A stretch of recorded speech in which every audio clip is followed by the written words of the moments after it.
Hello guys, sa mapagpalang hapon po ulit sa ating lahat. Kayo po ay nasa munting hardiness Sir Mio Vlog. Sumatin po ang kasaganahan, ang kaswertihan na dulot ng ating mga halaman sa taon na ito.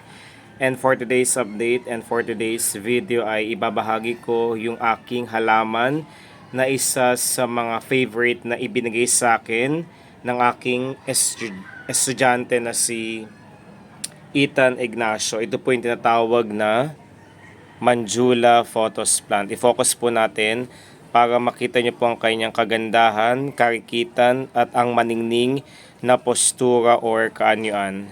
Ayan siya. So napaka-lago na po niya at nakakatuwa dahil hindi ko in-expect, hindi ko inaasahan na magbibigay sa akin ang aking estudyante mag-aaral ng ganitong halaman.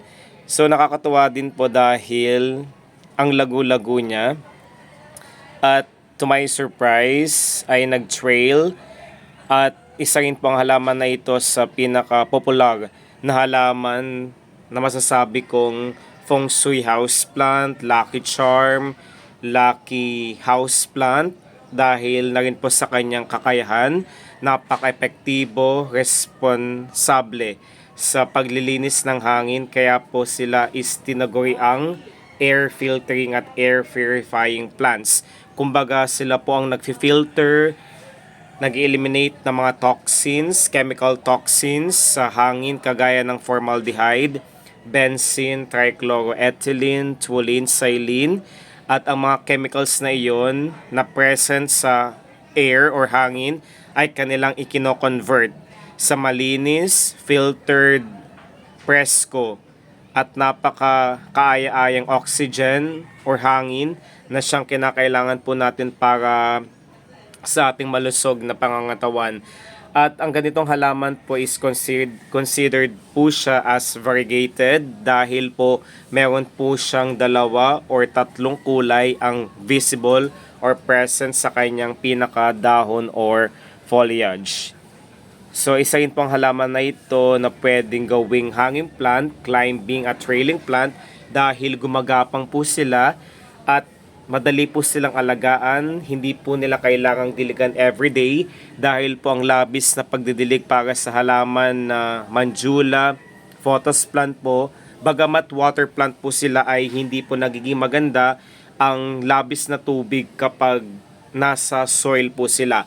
Kumbaga pagdidilig po para sa halaman na ito ay isinasagawa lamang po ng 5 hanggang 7 araw at nakakatuwa din po dahil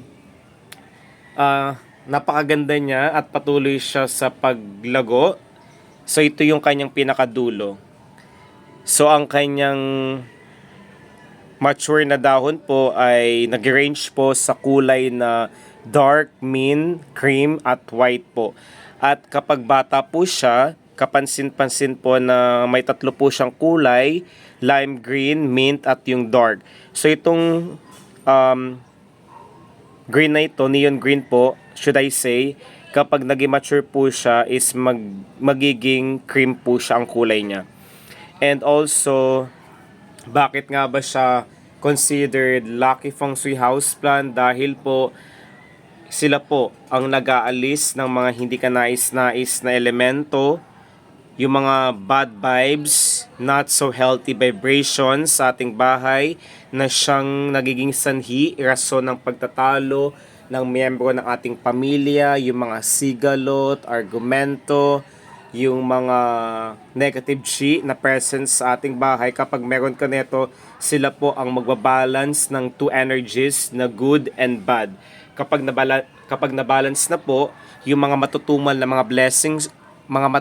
blessings po na hindi po natin alam kung bakit madalang po siyang pumunta sa ating bahay, negosyo, sa ating pamumuhay ay unti-unti po natin siyang maramdaman, unti-unti po natin siyang mafe-feel dahil na po natanggal na po yung mga enerhiya na negatibo na siyang nagdudulot ng hindi magandang epekto sa ating pamilya.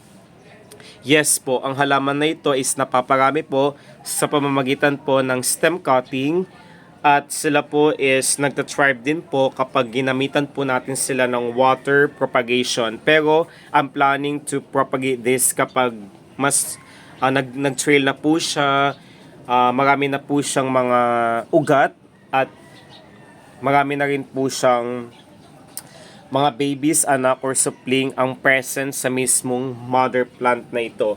And also, ang halaman na ito is considered moneymaker dahil sila po ang naghahaltak, nag-invite ng mga blessing papunta sa ating buhay, sa ating pamilya. At wag na wag niyo po siyang ilalagay doon sa kanluran or west portion ng ating bahay, negosyo, workplace, business, at lalong-lalo na sa mga portions na dull, dahil po hindi po yun nagdudulot ng magandang representasyon or simbolismo sa kasaganahan po. Dapat pong tumbukan ng maalwan, masagana, maswerte, at napakabuenas na enerhiya po ay dapat po ilocate sa northeast at southeast portion ng ating bahay, negosyo, workplace, dahil yun po, doon po sumisikat, sumisinag, at doon po tumataas ang araw.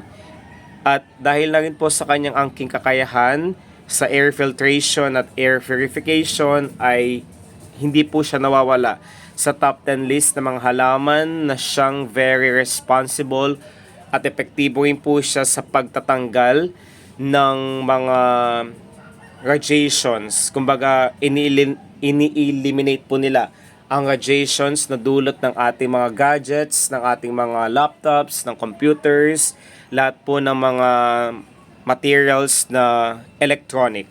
And also, isa rin po sa mga dapat natin gawin ang paglalagay po ng Manjula photos plant po sa malawak na espasyo or planter, maging basyuman yan ng palaman or lalagyan ng palaman, ng tubig, mineral water container, ay tunay na tatangkad siya dahil malawak po ang espasyo na kanyang nakukuha.